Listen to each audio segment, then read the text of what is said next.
let's begin the journey. All right. As we get into it, a couple different things. Well, I got to start with this. Hey, Thursday, May 24th, the last time this class will ever hear me say that. Oh, by the way, also this is 7th period. So as I put the recording up there, I can see which class period it's going to be. And so each class period will be a little bit different as we go through. I have a couple different things I'm going to put up there to sort of help keep me, give you things to look up back there. Helps keep me on topic. I have a cheat sheet that I'll use on occasion as I go through here. Part of the issue is I have just about a half hour with you guys before they're going to start coming on the announcements, hopefully not ruin the very end of things. But I have easily an hour's worth of information I would like to pass along to you. So it changes from class period to class period with what bits of information go to each class. Ms. Mormis has been here all day. I know normally you guys just see her, and she's always in here when you guys arrive, but she's been here since 7:30, and so she's heard my different versions of this all throughout the day. The reasons why I change my talk from class period to class period is each class period has their own personality. Each class period, you guys sort of form your own idea as a group. It's, for me, one of the things that I really enjoy about teaching is the fact that it's not just teaching individual kids, but you guys as an overall group take on a personality. Your personality is different than my 3rd period, which is different than my 1st period or my advanced classes and stuff like that. You guys have different issues than my other classes have, and they have different issues than you do.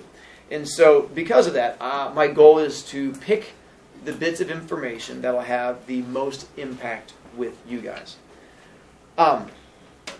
As we get into things, on a side note, in case I get cut off at the very end, it's been a good year for me. I've enjoyed this year quite a bit. I'm one of the few teachers I know who is not eager for this year to end. A lot of teachers are just as ready to get rid of you as you are to be rid of them.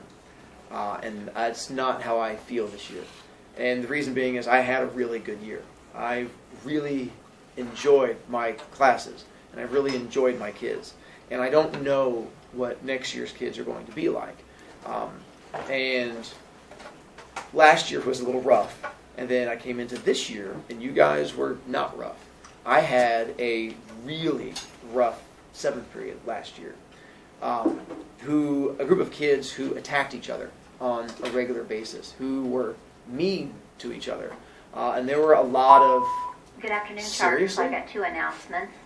Students, if you are not going to be here tomorrow and you have medication in the clinic, please come get your medication at this time. If you're not going to be here tomorrow and you have medication in the clinic, please come get your medication at this time. Bye-bye. Secondly, this is a reminder about the 8th grade picnic lunch tomorrow. 8th graders, don't forget to pack a sack lunch that you can take with you to the football field. Thank you. You're welcome. You ruined the moment. And here I thought I had until 2:40 before they interrupted. Oh, they're ahead of schedule. All right, where was I? Talking about mean people. Mean people in your class. Quick side note, my brain is mush. Because today takes it out of me emotionally, because of what we go through and what we talk about. It takes a lot out of me. And so with you guys, to this point, I'm hoping to not lose track too much as my brain sort of goes to its mushy bits. So we'll see what happens. Time back in. Last year's kids. I liked them. Some of my favorite kids were in my 7th period last year. But as an overall personality of a group, they had a lot of problems. You guys have problems, but not their problems. You guys are more irresponsible, don't do homework when you're supposed to, talk when you're not supposed to, but you guys are not full of hatred and anger. I don't worry about you guys attacking each other and trying to belittle each other and be mean. Yeah, you guys snipe at each other sometimes, but that's just part of being in a room with each other for an entire year. Because of that, I'm not looking forward to the end of the year. And that is, hands down, a compliment to you guys. because each one of you creates the personality of this class. It would not be the same without you in it. Even those of you who are quiet and don't talk much, your personality still adds to this class. Whether it's the fact that as I teach, you react to what I say and you smile at me and stuff like that, your existence in here still plays a big role, and I appreciate that. Alright, so now into the actual part of me doing stuff. And do realize, both Ashton and Jalen, if need be, I will have to remove you, because me talking today is tough enough without you guys being distracting. I really don't want to. It's why my 3 kids who need to finish tests, I'm not sending to the hallway, because what I feel what I'm doing today is more important than anything you guys are ever going to learn on the test. So I'd much rather have you here than out of my room. So I don't send kids to the hallway today if I can avoid it on anything.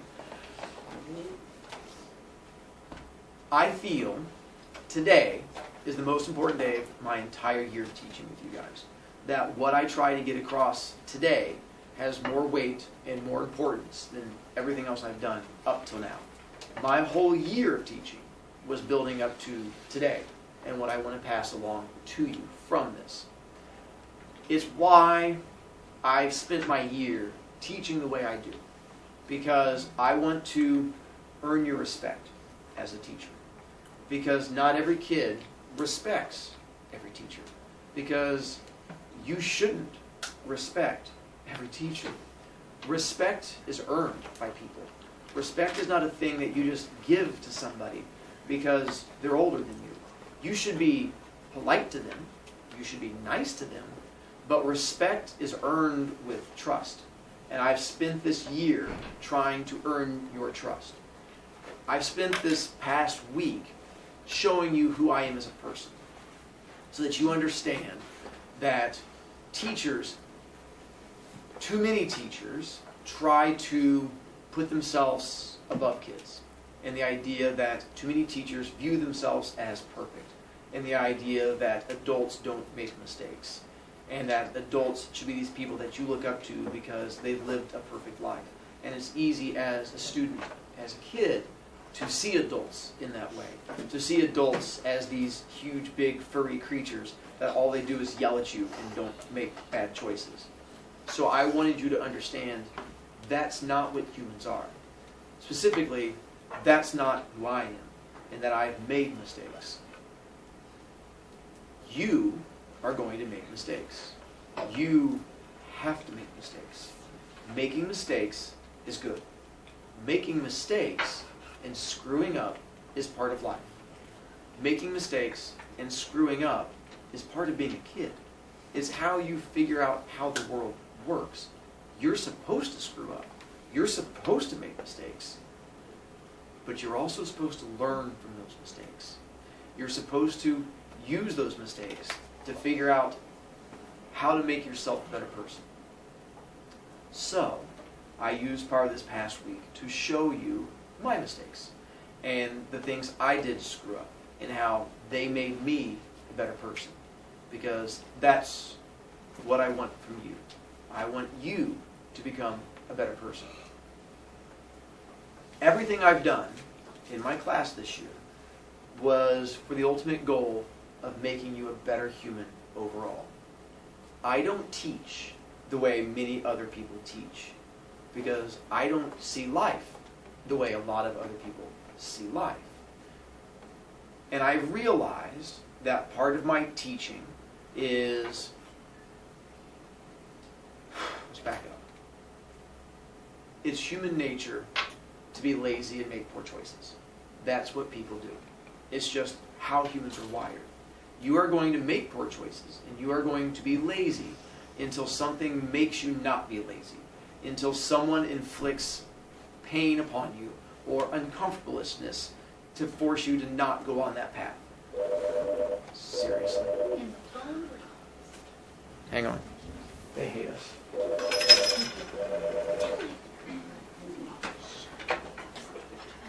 Hello. Yes. I do. Not a problem. Elena, I'll need your stuff. Your mom's here for you. Why, Shane? There's no causing feature on there. Yeah, I did use it. It's on my desk over there. All right. See, that was a good break. We were able to get rid of emotion. This is right in the middle of Human nature, laziness, uncomfortableness. All right. So human nature to be lazy and make poor choices until something inflicts pain or makes you uncomfortable. It is a parent's job to inflict pain and uncomfortableness on you to make you not do those things. When you don't do homework, it's a parent's job to punish you. When you make poor choices at home, it's a parent's job to ground you and take stuff away from you. As a teacher, if I want you to become a good person, I have to find a way to inflict pain and uncomfortableness upon you. I don't want to inflict physical pain. I want to inflict emotional pain, because that's how I make you a better person. That's why I make you stand. My making you stand is showing you that I don't approve of your behavior, and I'm not going to accept you doing what you're doing. When you run out of B points, and I put you in my slow kid area, I do that on purpose. That's my way of saying, I want you uncomfortable. I don't want you to accept this for yourself.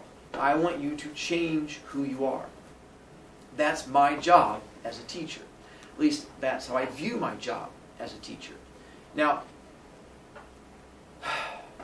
part of the problem, as I've discovered, some kids have bad parents.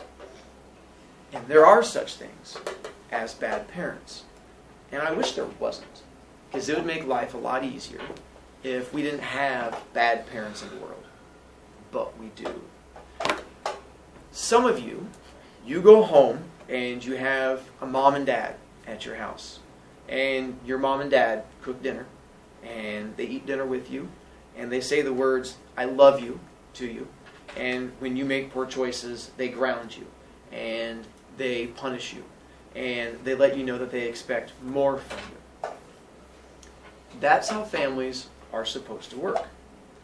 But not every family works that way.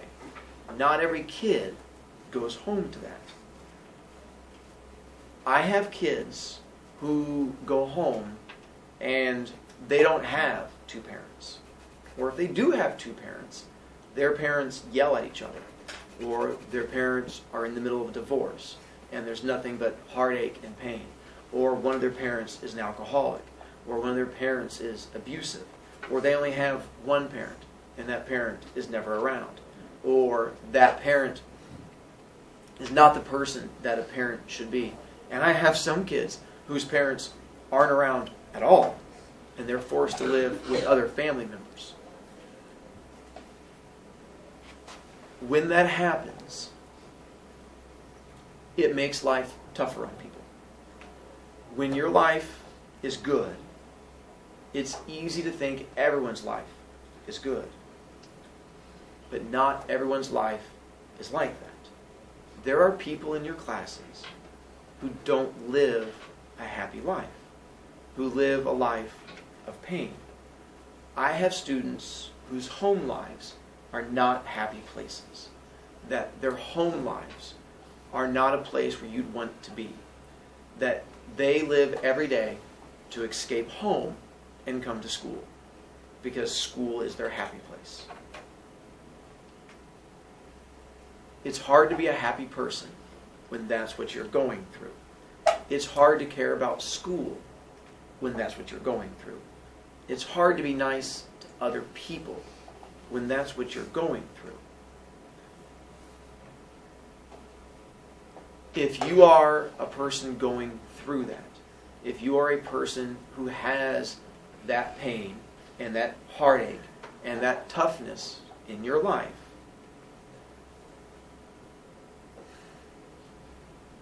you've been challenged and you have to get stronger.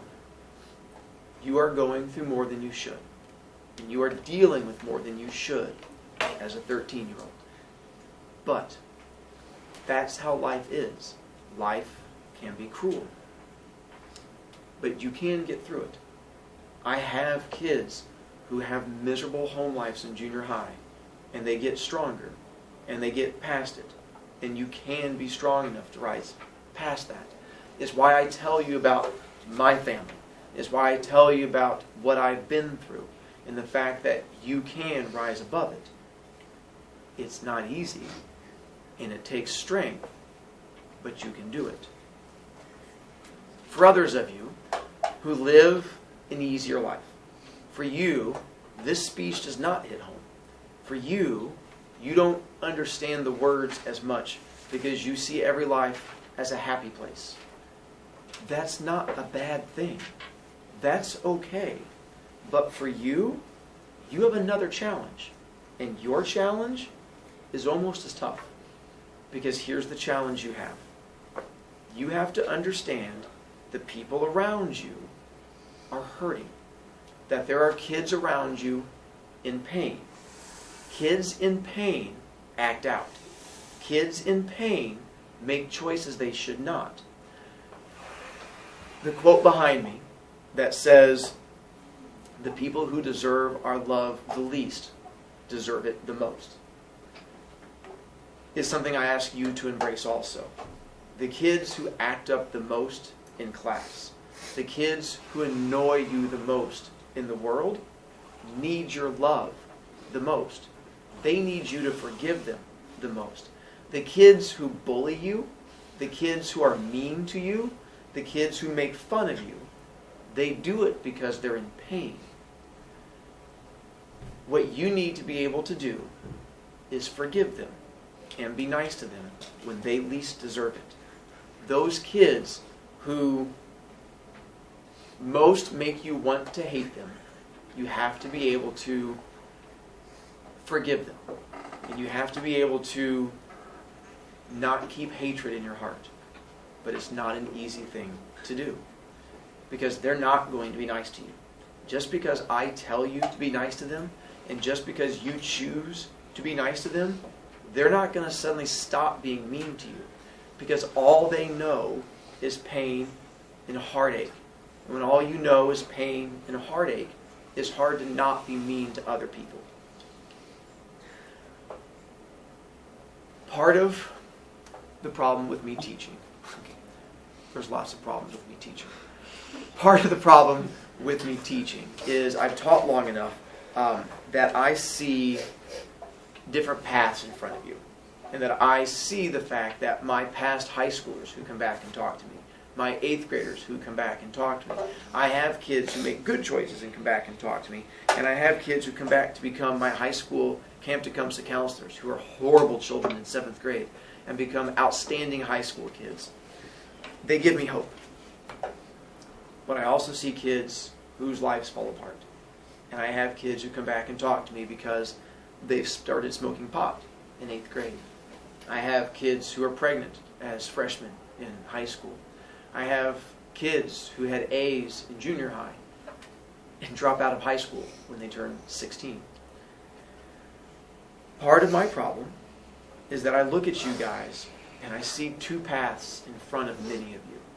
I look at you and I don't know whether you're going to become the kid that gets your life together and chooses the correct path, or gives into the darkness and chooses the wrong path.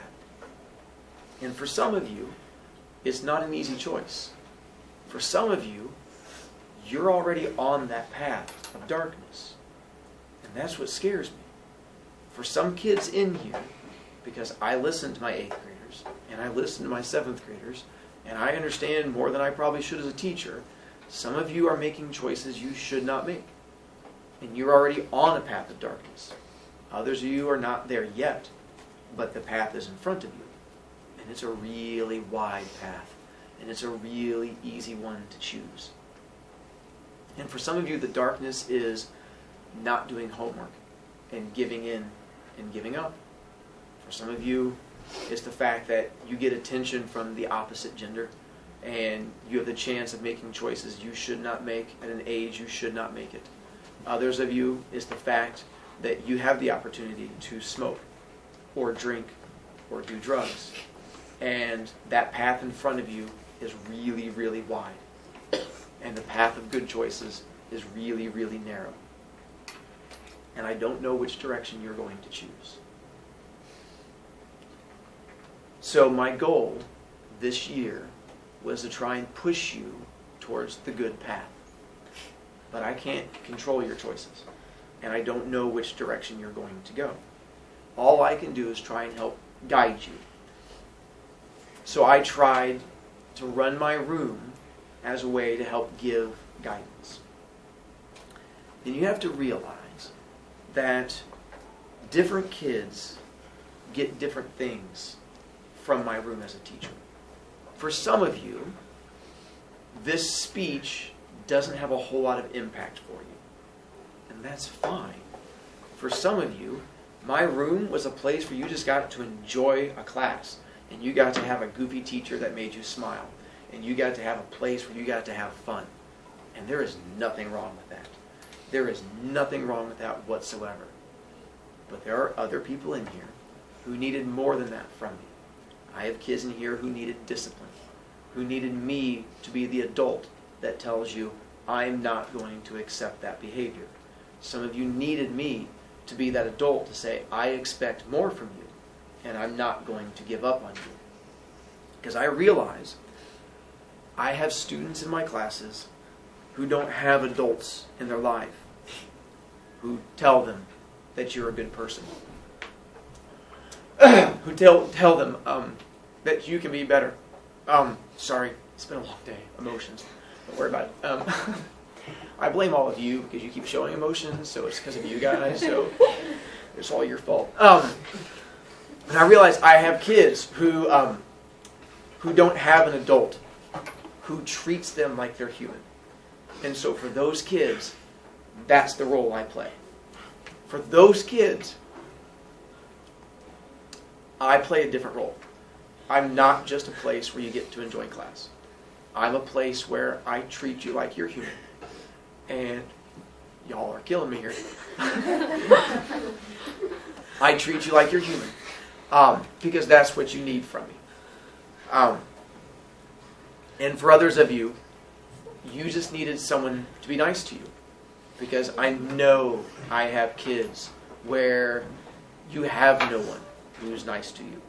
And you needed someone who would smile at you and not judge you. Because I don't judge you. Even when you make poor choices, I'm not going to judge you. For some of you, you need someone to listen when you talk. And you need someone to be there in the future. For you, I offer to be that person. If you need someone to listen, if you need someone to not judge you as you go down paths, I offer to be that person. Whether it is in, seriously, y'all and your emotions. If you need someone to listen to you, whether it is in person or whether it is just you writing a message and knowing that there is an adult who will hear you, I will be that person. And when I first started doing this, I had no idea if it would have an impact on kids whatsoever. In all honesty, even if I did this and it only has an impact on one person, and for the rest of you, you just politely listen, it's worth it. For some of you, you've not hit that dark path yet. For some of you, that dark path is still down the road. And your bright path is really wide. And your dark path is really thin. But 8th grade, things may change. And high school, things may change. For some of you, my words won't have an impact until some time from now, when you hit high school or later. For some of you, my words will never have impact because it'll never hit you. And you'll never understand why this hits some kids differently. And that's fine. If that's how your life is, that's fine. There's no guilt, there's no shame to it. But be understanding of others. A lot of what I've tried to do this year is help you develop who you are as a person. When you leave my class, I want you to be a better human than when you came into my room. I'd like for you to be smarter in English, but in all honesty, that's not what's most important to me. You being a better human when you leave my room, and you being a person that I can respect, and you being a person that's going to make the world a better place, that's more important to me. So I try to create a room where it is a place of understanding and forgiveness. I try to create a place that's a safe place. Even if you screw up and make poor choices, it's going to be a safe place. So, let's end on a happier note. Let's go in a different direction. Let's go with this. I will try to leave you a bit more enlightened. I wore today's shirt on purpose. It says, "I'm happy." And when I found it, it made me smile. And so I decided it'd be a good shirt to wear for today. I'm a happy person. What you see in front of you when I teach throughout the day, you see a person who smiles, and I'm happy. Because that's who I am as a person. But you have to understand, it's not because my life is perfect. And it's not because I've never known heartache and pain. I know heartache and pain. For me and my family, personally, this past year is one of the roughest years we've ever had. But you never saw me stop smiling. That's my choice. Because when bad things happen to you, you choose how to react to them. Because there will always be bad things. We can't get rid of evil and heartache and misery. It's always going to be there. It's part of life. What you can choose is how you react to it. When the bad things happen to you, how do you react to it? Do you let the misery, do you let that evilness win? Or do you choose to be happy? I went through a time in my life when I was miserable, and I was mean, and I was not a good person. And there was a period of time in high school that I'm ashamed of the choices I made because I chose to let the pain of my life be strong. And I had an epiphany one day where I realized that was not who I wanted to be. And I chose, instead, happiness.